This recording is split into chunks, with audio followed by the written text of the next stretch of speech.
Hello மக்களே, Christmas அப்படின்னு சொன்னாலே நமக்கு ஞாபகம் வர்றது சாண்டா கிளாஸ், அதாவது கிறிஸ்மஸ் தாத்தா. இயேசு பிறந்த தினத்துல இவர் எதுக்கு கிஃப்ட் தராரு, இப்படி ஒரு நபர் உண்மையாவே இருந்தாரா அப்படிங்கறத பத்தி பார்க்கலாம்.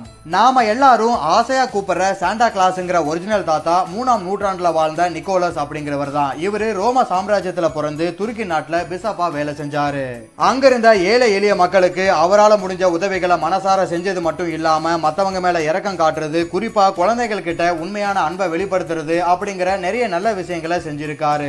இப்படி குழந்தைகளுக்கு மட்டும் இல்லாம எல்லாருக்கும் உதவி பண்றதுக்காக ஒரிஜினல் கிறிஸ்மஸ் தாத்தா யாருக்கிட்டையும் பணமே வாங்க மாட்டாராம். அவரோட சொத்துக்களை வித்து தான் மக்களுக்கு தேவையான உதவிகளை பண்ணிருக்காரு. எந்த ஒரு எதிர்பார்ப்பும் இல்லாம இயேசு கிறிஸ்து மாதிரி ஏழைகளுக்கு உதவி செஞ்ச ஒரிஜினல் சாண்டா கிளாஸ் ஆன நிக்கோலஸ் டிசம்பர் 6ஆம் தேதி இறந்துட்டாரு. அந்த நாள்ல இருந்து அவரோட பெருமைகள் உலகம் முழுக்க பரவ தொடங்குச்சு. இந்த உலகத்துல ஏழைகளுக்கு உதவி செய்யற எல்லாருமே கடவுள் தான், அது எந்த மதமா இருந்தாலும் சரி.